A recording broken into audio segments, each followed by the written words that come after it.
Hello people, my name is Jake Whitmer and I was a libertarian activist for the last 16 years. I went to 16 different states and put libertarian initiatives and candidates on the ballot and on a recurring basis, and I occasionally worked for various so-called right-wing organizations when they had something that was libertarian. So in 2006, I circulated a petition to place state spending limits on the ballot in Missouri, Montana, and Oregon, and an initiative called Jail for Judges on the ballot, and in the same states, in two of the same states. And the Jail for Judges initiative, judicial accountability in law, wound up accessing the ballot and then being thrown out. So basically people couldn't hold judges accountable. And this raises a very interesting question, a question that comes up often in libertarian circles. And that question is, does voting make any difference? And anarcho-libertarians, anarchists, will say, no, voting doesn't make any difference and you shouldn't vote. More often than not, that's what they'll say. There are some rational anarchists who say, yeah, you should always vote because voting is low cost and it might make a difference. And even if the chance is slim, as Brian Kaplan argues in The Myth of the Rational Voter, that voting typically will not make any difference, and that you should essentially, that's not a bad thing to stay home. That's only true if there isn't an exception to the rule. And one thing that I've found is that libertarians and anarchists don't know when there's an exception to the rule. They're actually not that informed. They're not significantly more informed than the general public is. They just have a proper moral philosophy. And so this guy, Samuel Konkin, who wrote New Libertarian Manifesto, he is the term anarchist wasn't goofy and offsetting enough, so he made the term agorist up. And that's a even more radical non-voting anarchist. And agorism has a excellent part of it, counter-economics, which basically says that you should support people who completely do no business with the state whatsoever, that you should support tax protesters. Fine, yeah, I have no problem with that. If somebody has a business and they are going to refuse to comply with the government, yeah, civil disobedience, non-compliance, that's great stuff. That's Henry David Thoreau. No real libertarian or no sufficiently radical libertarian will argue with any of that. But in the New Libertarian Manifesto, Samuel Konkin argues against voting. He says voting doesn't make any difference, and if it did make a difference, then the incumbent status quo would just make it illegal. First of all, that's a cowardly position. It's a position that argues from a position of fatalism or cynicism, which fatalism and cynicism are poisonous. If you have a whole bunch of cynics who think that nothing is ever going to work right in your corporation is going to fail. And you want to get rid of those people. Those people are negative. But if you say that people shouldn't vote because everything's rigged, you're also saying essentially that the status quo does currently have the power to rig the elections and will always have it no matter what we do. Which is to say that freedom and freedom lovers are essentially inherently impotent, that we cannot put public pressure on election authorities to run an election that holds up to any standards of scrutiny. And Lech Walesa in Perestroika, I think it was 1991, it was the early 1990s in Poland, the capitalist movement in Poland forced the communist government to place none of the above as acceptable on the ballots, even though they didn't place capitalist candidates on the ballot. And they did this because essentially the state had no other place to go if they were going to keep the capitalists off the ballot that a majority of the people would support, and that wouldn't result in a violent rebellion. Okay? So the state is always concerned with what the limit of an admittedly stupid electorate is. The admittedly stupid and servile electorate does in fact have a limit to what they will tolerate.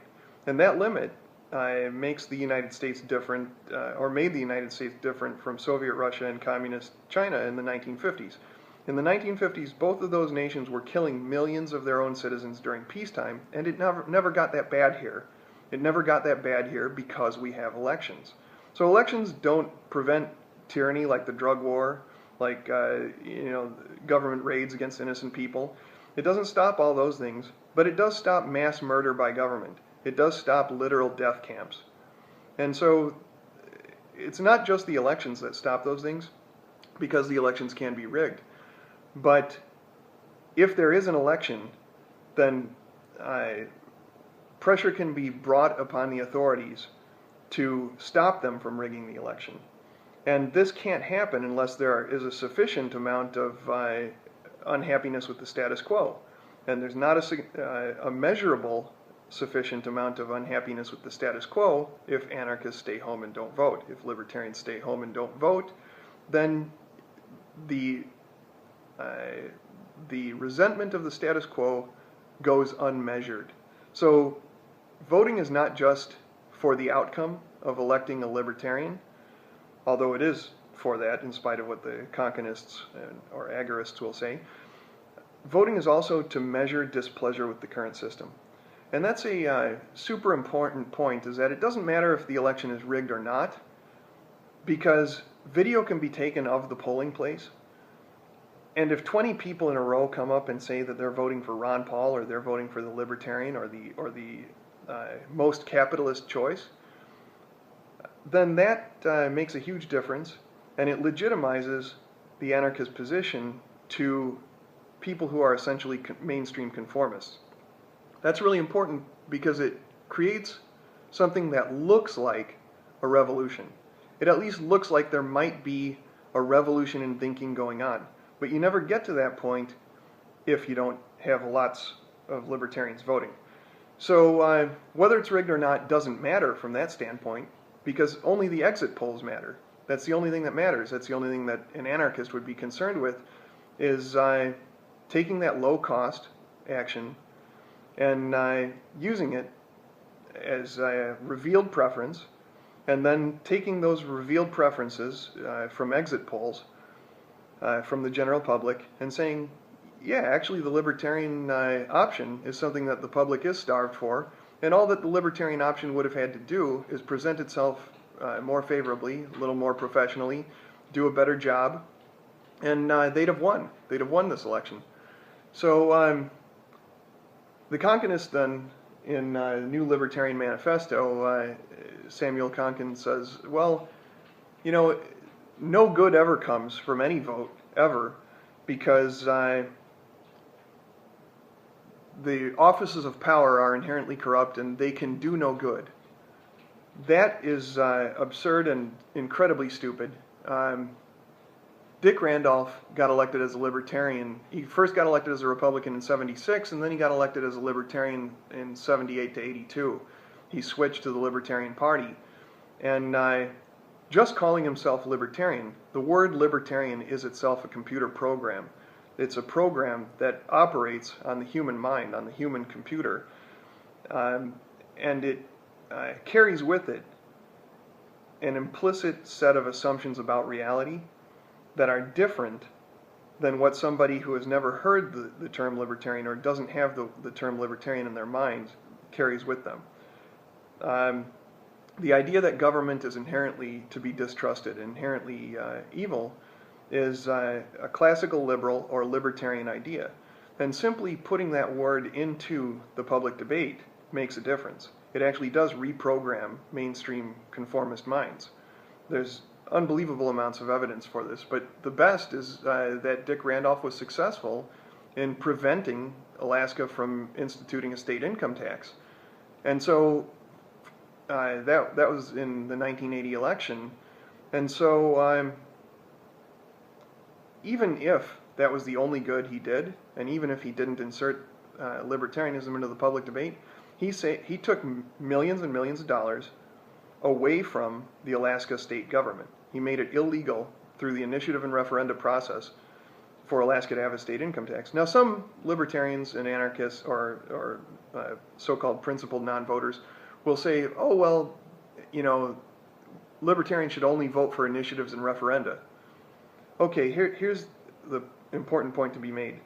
If Dick Randolph wasn't a successful politician, he wouldn't have successfully put that initiative and referenda to make an Alaska state income tax illegal.